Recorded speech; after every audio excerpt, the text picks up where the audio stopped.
Bismillahirrahmanirrahim. Terjemahan buku Ihya Ulumuddin karya Imam Al-Ghazali. Cetakan tahun 1998. Buku jilid ke-1 mulai halaman 233. Kitab Ilmu.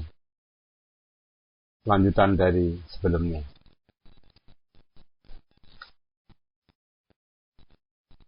Berfirman Allah Ta'ala tentang ulama akhirat, yang artinya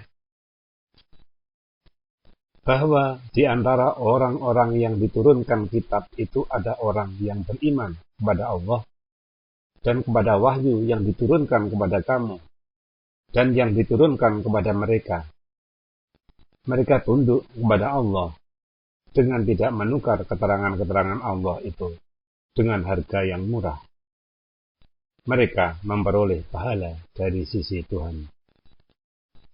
Surat Ali Imran ayat 199.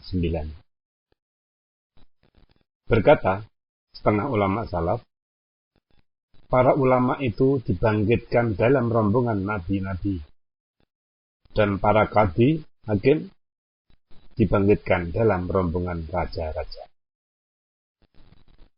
Dimaksudkan dalam pengertian tadi, qadhi juga seluruh ahli fikih yang tujuannya mencari dunia dengan ilmu pengetahuannya. Diriwayatkan Abu Darda dari Nabi sallallahu alaihi wasallam bahwa Nabi sallallahu alaihi wasallam bersabda, diwahyukan Allah kepada sebagian nabi-nabi, yaitu katakanlah kepada mereka yang menuntut ilmu, bukan untuk agama, belajar bukan untuk amal, dan mencari dunia dengan amal perbuatan akhirat, bahwa mereka memberi pakaian kulit kibas kepada manusia. Hati mereka seperti hati serigala. Lidah mereka lebih manis daripada madu. Hati mereka lebih pahit daripada buah paria. Aku dikicuhkannya, namaku dipermainkannya. Sesungguhnya akan aku buka bagi mereka fitnah yang meninggalkan keheranan bagi orang yang penyantun. Dirawikan Ibnu Abdil Birri dari Abi Darda. Diriwayatkan Ad-Dakha dari Ibnu Abbas radhiyallahu anhu bahwa Ibnu Abbas mendengar Rasulullah sallallahu alaihi wasallam bersabda, ulama umat ini terbagi dua.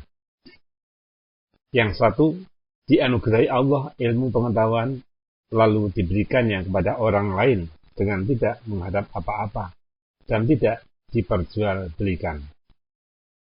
Ulama yang seperti ini didoakan kepadanya oleh burung di udara, ikan dalam air, hewan di atas bumi, dan para malaikat yang menuliskan amal manusia. Dia dibawa ke hadapan Allah Ta'ala pada hari kiamat sebagai seorang Tuhan yang mulia, sehingga menjadi teman para Rasul Tuhan. Yang satu lagi dianugerahi Allah ilmu pengetahuan dalam dunia ini dan kikir memberikannya kepada hamba Allah, mengharap apa-apa yang memperjualbelikan. Ulama yang seperti ini datang pada hari kiamat. Mulutnya dikekang dengan kekang api neraka di hadapan manusia ramai. Tampil seorang penyeru menyerukan, inilah si Anu, anak si Anu, dianugerahi Allah ilmu pengetahuan di dunia, maka ia pikir memberikannya kepada hamba Allah. Dia mengharap apa-apa dan memperjualbelikan. Ulama tadi diazabkan sampai selesai manusia lain dihitung amalannya atau dihisab. Diriwayatkan At-Tabarani dari Ibnu Abbas. Yang lebih dahsyat dari itu lagi ialah riwayat yang menerangkan bahwa ada seorang laki-laki menjadi pesuruh Nabi Musa alaihissalam.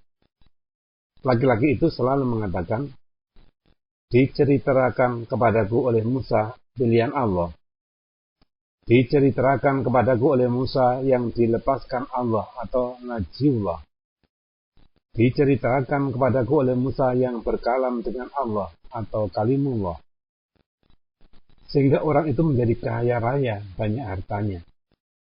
Kemudian orang itu hilang. Tidak diketahui oleh Musa alaihissalam kemana perginya.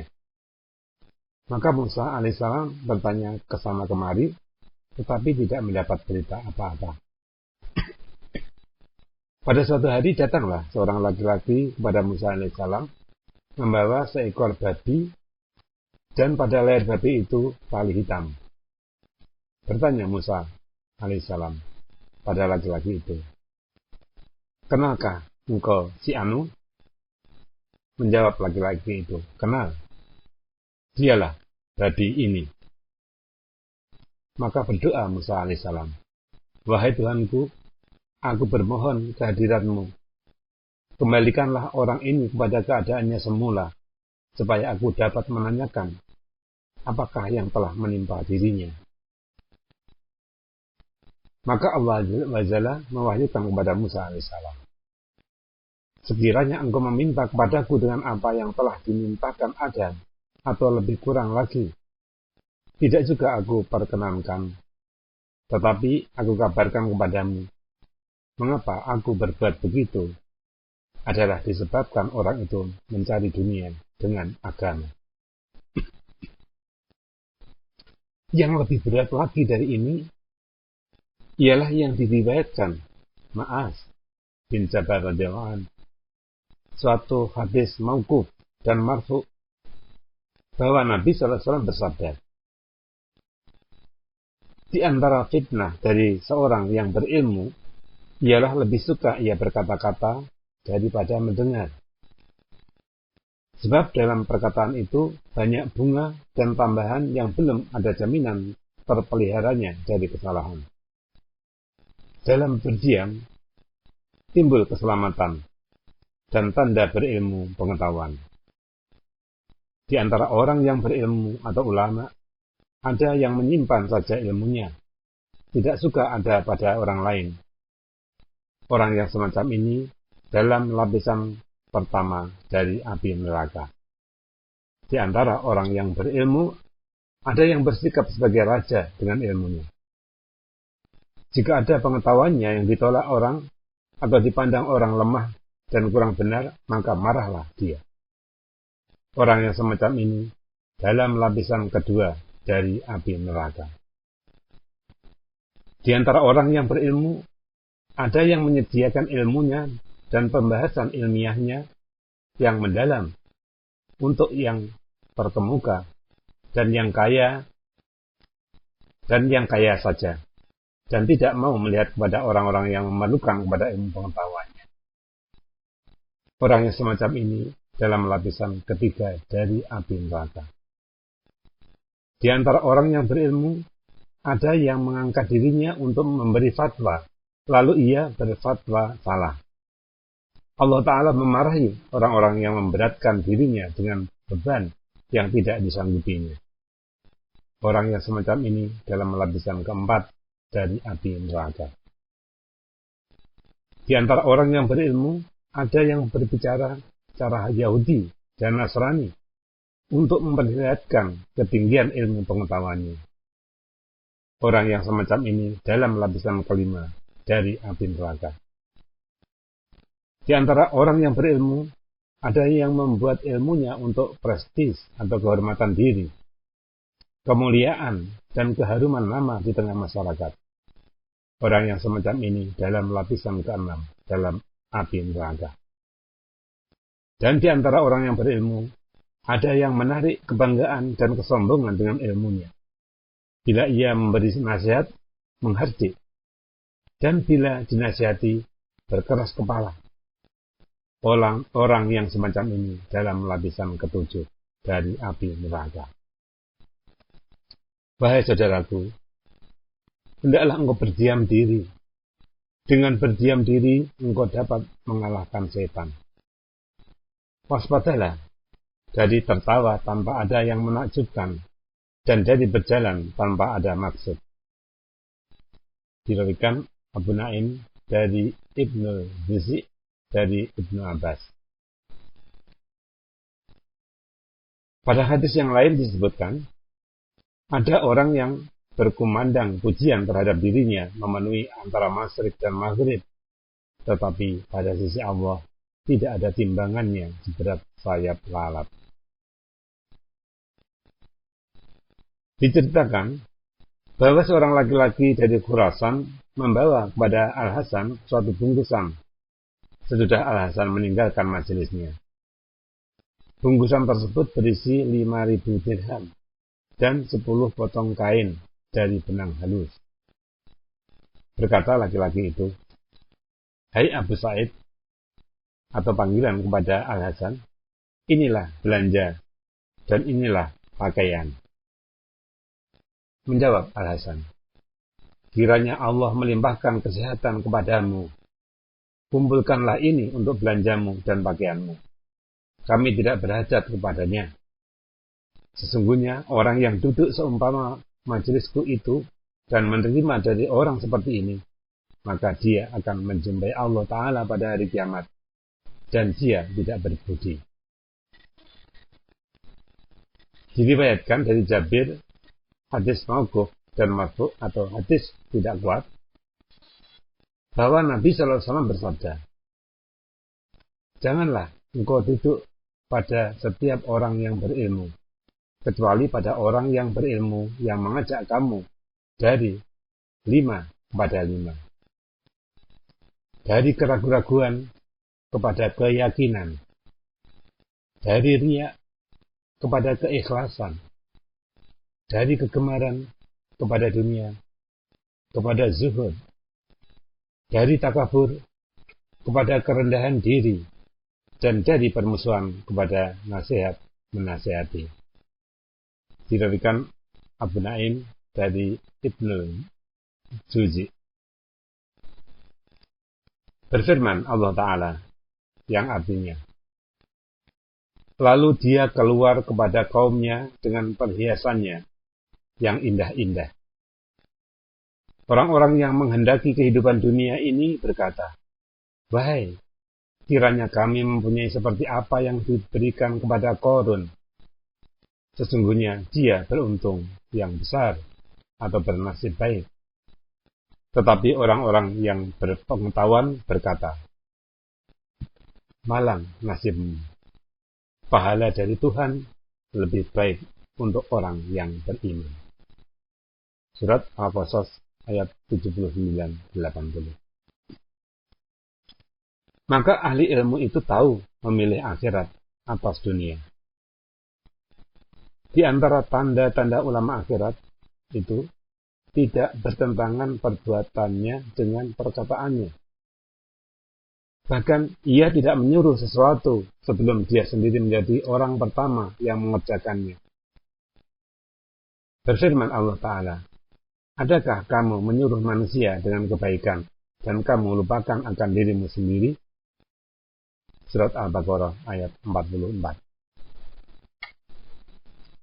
Berfirman Allah Ta'ala, "Kabura maktan indallahi an taqulu ma la taf'alun." Artinya, amat besar kutuk dari Allah Ta'ala bahwa kamu katakan apa yang tidak kamu kerjakan. Surat As-Saff ayat 3. Berfirman Allah Ta'ala mengenai kisah Nabi Syuaib alaihissalam, yang artinya, "Aku tidak menghendaki bertentangan dengan kamu kepada apa yang aku larangkan kamu daripadanya." Surat Hud ayat 88. Berfirman Allah Ta'ala, "Berbaktilah kepada Allah dan Allah mengajarkan kamu." Surat Al-Baqarah ayat 282. Berfirman Allah Ta'ala yang artinya, "Berbaktilah kepada Allah dan tahulah, dan berbaktilah kepada Allah dan dengarlah." Berfirman Allah Ta'ala kepada Isa alaihissalam, "Hai putra Maryam, ajarilah dirimu sendiri Jika engkau telah memperoleh pelajaran, maka ajarilah orang lain. Kalau tidak, maka malulah kepadaku. Bersabda Nabi Sallallahu Alaihi Wasallam, aku lalui pada malam Isra'ku pada beberapa kaum yang disayat bibirnya dengan gunting-gunting dari api neraka. Maka aku tanyakan, siapakah kamu ini? Mereka menjawab, kami adalah orang yang menyuruh dengan kebaikan dan tidak kami kerjakan. Kami melarang kepada kejahatan dan kami kerjakan. Diriwayatkan Ibnu Hibban dari Anas. Yang binasa dari umatku ialah orang berilmu yang dolim dan orang yang beribadah yang bodoh. Kejahatan yang paling jahat ialah kejahatan orang berilmu, dan kebaikan yang paling baik ialah kebaikan orang yang berilmu. Diriwayatkan Ad-Darimi dari Al-Ahwas bin Hakim. Berkata Al-Auza'i radhiyallahu anhu, diduga oleh pembuat peti-peti mayat bahwa tidak ada yang lebih busuk selain dari mayat orang-orang yang tidak beriman. Maka diwahyukan Tuhan kepadanya bahwa perut ulama su' lebih busuk dari itu.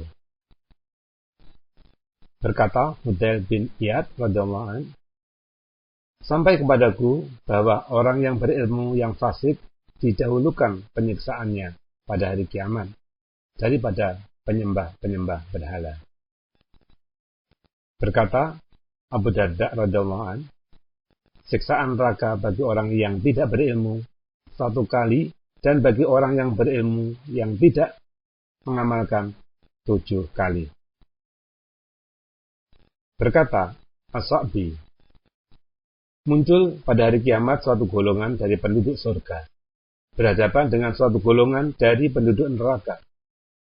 Maka bertanya penduduk surga, apakah sebabnya maka tuan-tuan dimasukkan ke dalam neraka? Adapun kami ini, maka dimasukkan Allah ke dalam surga pengajaran dan pelajaran tuan-tuan. Maka menjawab penduduk neraka, karena kami menyuruh dengan kebajikan dan tidak kami kerjakan, melarang dari kejahatan dan kami kerjakan.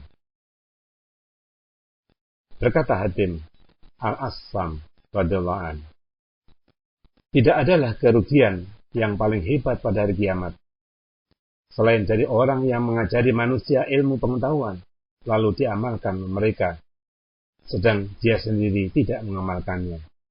Maka mereka memperoleh kemenangan dengan sebab dan dia sendiri binasa. Berkata Malik bin Dinar, bahwa orang yang berilmu apabila tidak berbuat sepanjang ilmunya, maka lenyaplah pengajarannya dari hati manusia, seperti lenyapnya embun pagi dari bukit Sofa. Maka berpantunlah mereka, wahai pengajar manusia, engkau tertuduh, engkau larang mereka beberapa perkara, engkau sendiri mengerjakannya. Engkau rajin menasihati mereka, tetapi segala yang terlarang, engkau yang mengerjakannya itu. Engkau hinakan dunia dan orang yang suka kepadanya, sedang engkau sendiri paling suka kepada dunia itu. Berkata penyair yang lain, janganlah engkau melarang sesuatu tingkah laku, dan engkau sendiri mengerjakannya. Amatlah sangat memalukan kamu apabila engkau sendiri memperbuatkannya. Berkata Ibrahim bin Adam radhiyallahu anhu, aku melewati batu besar di Makkah yang tertulis di atasnya, balikkanlah aku, engkau akan dapat mengambil ibarat atau suatu pemandangan. Maka aku balikkan, lalu aku lihat tertulis padanya, dengan yang engkau ketahui tidak engkau kerjakan, maka bagaimana engkau mencari ilmu tentang sesuatu yang belum engkau ketahui? Berkata Ibnu Sama' radhiyallahu anhu, beberapa banyak orang yang memperingatkan orang lain kepada Allah, yang lupa kepada Allah. Berapa banyak orang yang memberi peringatan supaya takut kepada Allah, yang berani menentang Allah. Berapa banyak orang yang mengajak orang lain mendekatkan diri kepada Allah, yang jauh dari Allah. Berapa banyak orang yang menyerukan orang lain kepada Allah, yang lari dari Allah. Dan berapa banyak orang yang membaca kitab Allah, terhapus hatinya dari ayat-ayat Allah. Berkata Ibrahim bin Adam radhiyallahu anhu, kami perbaiki bahasa perkataan kami, maka kami tidak salah. Dan kami telah salah pada perbuatan kami, tetapi tidak kami perbaiki. Berkata Al-Auza'i, apabila diperhatikan benar perbaikan bahasa, maka hilanglah khusyuk. Diriwayatkan Mahfuz dari Abdurrahman bin Ghanam bahwa Abdurrahman mengatakan, bercerita kepadaku 10 orang sahabat Nabi SAW dengan katanya, kami sedang belajar ilmu di Masjid Quba. Tiba-tiba masuk Rasulullah SAW lalu bersabda, pelajarilah apa yang engkau kehendaki mempelajarinya, tetapi engkau tidak diberi pahala oleh Allah Ta'ala sebelum engkau amalkan. Bersabda Nabi Isa alaihissalam, orang yang mempelajari ilmu dan tidak mengamalkannya adalah seumpama wanita yang berbuat serong dengan sembunyi, maka ia hamil. Setelah bersalin, maka pecahlah kabar tentang perbuatan jahat wanita tersebut. Maka begitu pula lah orang yang tidak berbuat menurut ilmunya akan disiarkan Allah pada hari kiamat di hadapan orang banyak. Berkata Mu'az radhiyallahu anhu, jagalah tergelincirnya orang berilmu karena kedudukannya tinggi di mata orang banyak. Maka dia diikuti mereka meskipun dia telah tergelincir. Berkata Umar radhiyallahu anhu, apabila tergelincir orang yang berilmu, maka tergelincirlah alam makhluk. Berkata Umar radhiyallahu anhu, dengan 3 sebab hancurlah zaman. Salah satu daripadanya tergelincirnya orang berilmu. Berkata Ibnu Mas'ud, akan datang pada manusia suatu masa yang berbalik kemanisan hati menjadi asin, sehingga pada hari itu orang yang berilmu dan yang mempelajari ilmu tidak dapat mengambil manfaat dari ilmunya. Maka hati orang-orang yang berilmu dari mereka seumpama tanah kosong yang bergaram, yang turun kepadanya hujan dari langit, maka tidak juga diperoleh rasa tawar padanya. Yaitu, apabila condong hati orang berilmu kepada mencintai dunia dan melebihkannya dari akhirat, maka pada seketika itu dicabutkan Allah sumber-sumber hikmah dan dipadamkannya lampu petunjuk dari hati mereka. Maka akan diceritakan kepadamu oleh orang yang berilmu dari mereka, ketika engkau menjumpainya, bahwa dia takut akan Allah dengan lisannya, dan kezaliman jelas kelihatan pada amal perbuatannya. Alangkah suburnya lidah mereka ketika itu, dan tandusnya hati mereka. Demi Allah yang tiada Tuhan melain Dia. Tidaklah terjadi yang demikian itu selain karena para guru mengajar, bukan karena Allah, dan para pelajar bukan karena Allah. Dalam Taurat dan Injil tertulis, "Janganlah engkau mencari ilmu yang belum engkau ketahui, sebelum engkau amalkan apa yang telah engkau ketahui."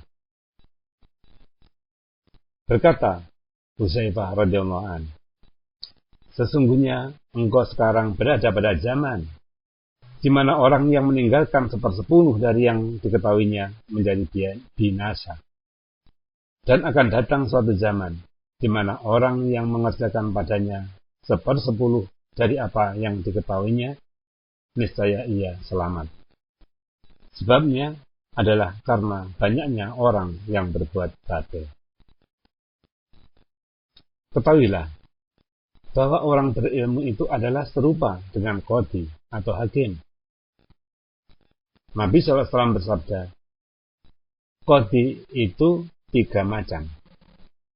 Semacam menghukum dengan yang benar dan dia itu tahu, maka dia itu dalam surga. Semacam menghukum dengan kezaliman dan dia itu tahu atau tidak tahu yang demikian, maka dia itu dalam neraka.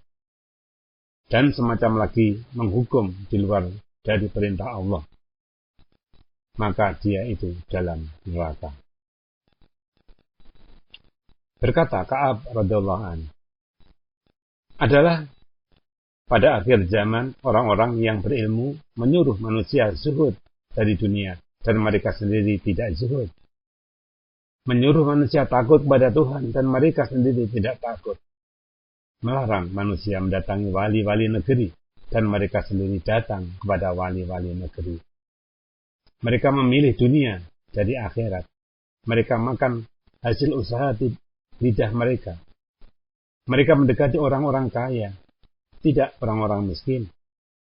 Mereka cemburu kepada ilmu pengetahuan, seperti kaum wanita cemburu kepada laki-laki. Ia marah kepada teman duduknya apabila ia duduk dengan orang lain. Orang yang berilmu semacam itulah orang-orang yang keras hati, musuh Tuhan yang Maha Pengasih. Bersabda Nabi SAW, kadang-kadang setan itu menangguhkan kamu dengan ilmu. Lalu bertanya yang hadir, "Ya Rasulullah, bagaimana yang demikian itu?" Mereka menjawab Nabi SAW, yaitu setan itu mengatakan, "Tuntutlah ilmu dan jangan beramal dulu sebelum tahu benar." Maka senantiasalah setan itu berkata demikian bagi ilmu dan menangguhkan terhadap amal perbuatan, sehingga mati yang belajar itu dan tidak beramal. Diriwayatkan dari Anas. Berkata Siri As-Sukti, adalah seorang laki-laki mengasingkan diri pergi beribadah, di mana tadinya amat rajin mempelajari ilmu dhahir. Maka aku bertanya kepadanya, lalu ia menjawab, "Saya bermimpi berjumpa dengan orang yang mengatakan kepadaku, 'Berapa banyak engkau menyia-nyiakan ilmu, maka sebanyak itu pula lah engkau disia-siakan Allah.' Aku menjawab bahwa aku memelihara ilmu itu. Maka berkata orang yang dalam mimpi tadi, 'Memeliharakan ilmu ialah mengamalkan ilmu itu.' Maka aku tinggalkan belajar dan pergi beramal." Berkata Ibnu Mas'ud radhiyallahu anhu, "Tidaklah ilmu itu dengan banyak cerita, tetapi ilmu itu takut kepada Tuhan." Berkata Al-Hasan, "Pelajarilah apa yang kamu mau mempelajarinya. Demi Allah, kamu tidak akan diberi pahala oleh Allah sebelum beramal. Sebab orang-orang bodoh itu cita-citanya meriwayatkan ilmu, dan orang-orang yang berilmu itu cita-citanya memelihara ilmu itu dengan amal."